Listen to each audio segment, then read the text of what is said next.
नमस्कार, स्वागत है हमारे YouTube चैनल पे। आज हम जानेंगे BL पार्स जी से कि जो छुट्टियों का टाइम है बच्चे वैसे ही इन्वेस्ट कर देते हैं घूमने में, फिरने में, मनोरंजन में। तो जो पढ़ने वाले बच्चे हैं जिनको करियर की चिंता है वो बच्चे क्या कर सकते हैं, तो जानते हैं सर से। सर, क्या करना चाहिए छुट्टियों के बारे में, आपके क्या विचार हैं? देखिए, ऐसा है कि अपनी हॉबीज़ को ज़्यादा से ज़्यादा टाइम देना चाहिए, अपने स्किल्स को डेवलप करने में। किसी बच्चे की हैंड राइटिंग ख़राब हो सकती है जी, वो उसको इम्प्रूव करने में टाइम दे सकता है जी। किसी का हो सकता है कि पढ़ाई में ग्रामर का पार्ट ख़राब हो, किसी को मैथ में कुछ बेसिक चीज़ें ना आती हो। तो एक तो पढ़ाई से जुड़ी ये जो चीज़ें हैं, दूसरा थोड़ी बहुत किताबें दूसरी भी जो सिलेबस से हटकर है, जैसे कहानियों की किताबें, कविताओं की किताबें, उपन्यास, और नहीं तो कम से कम हर दिन अखबार ही पढ़ लिया जाए छुट्टी के दिनों में, तो आप बहुत कुछ सीखेंगे इनसे। तो पढ़ने से जुड़ाव बना रहे, भले वो किसी भी माध्यम से हो, एक चीज़ तो ये है।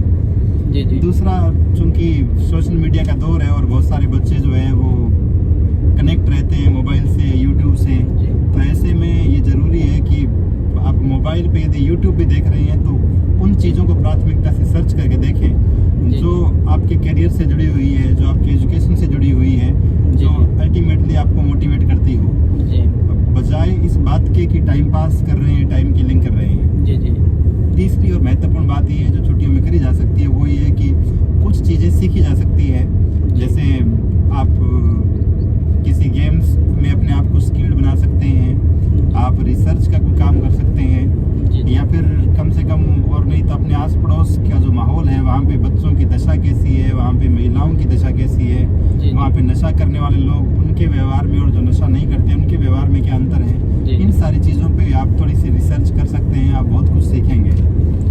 धन्यवाद। तो सर, एक बात और जानना चाहेंगे कि जो सिविल सर्विस हैं, जो बच्चे तैयारी कर रहे हैं, उनके लिए स्टार्टअप कैसा होना चाहिए? उन बच्चों के लिए कैसी थिंकिंग, कैसा सेटअप होना चाहिए घर में, और जो स्टडी का सिस्टम है वो किस तरह से करना चाहिए उनको? मतलब सिविल सेवा निसंदेह बहुत बड़ी परीक्षा है और आपको बहुत प्राइमरी लेवल से, यूँ मानिए कि आप जब 10वीं या 12वीं क्लास कर रहे होते हैं तभी से आपको तैयारी शुरू कर देनी चाहिए। जी। और एक बेसिक सी बात जो सबको कही जाती है वो यही है कि आप बहुत शुरुआत में लक्ष्य तय करें, उसके बाद फिर दूसरी जो चीज़ है वो चाहे कोई भी कंपटीशन हो, आप उस एग्ज़ाम के पैटर्न को समझें कि परीक्षा किस तरह की होती है, कितने पेपर होते हैं, कितने नंबर्स के होते हैं, उसका सिलेबस क्या होता है। फिर जो उस कंपटीशन में, जैसे अभी सिविल सर्विस का रिजल्ट आया एक दिन पहले ही, और अखबार भरे पड़े हैं, लड़कियों ने मारी बाजी, लड़कियों ने किया टॉप। तो दूसरी सर, बीच में आपकी बात रोक के मैं जानना चाहता हूँ कि जो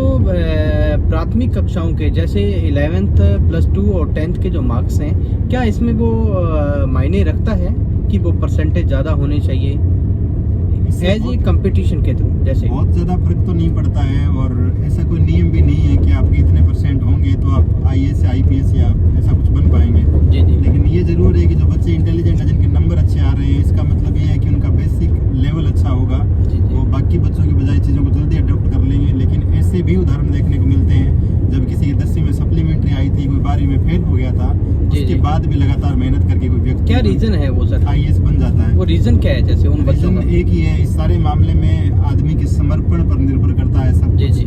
जो लड़का, जो लड़की जितना ज़्यादा समर्पित होगा अपने लक्ष्य के प्रति, वो जिस दिन उसको समझ में आया कि मुझे IAS बनना है, ये हो सकता है कि ये उसके समझ में तब आए जब वो BA कर रहा है कॉलेज में, तब समझ में आए जब उसने BA कर ली हो, उसके बाद उसके पड़ोस से कोई IAS लग गया, उसको लगे कि मुझे भी बनना चाहिए, और वो फिर तैयारी स्टार्ट करें। तो लास्ट में एक बात हम जानना चाहेंगे सर कि जैसे सिविल सेवा के अंदर पढ़ाई के लिए घंटे मेंटेन करते हैं कि कितने घंटे कम से कम स्टडी करनी चाहिए?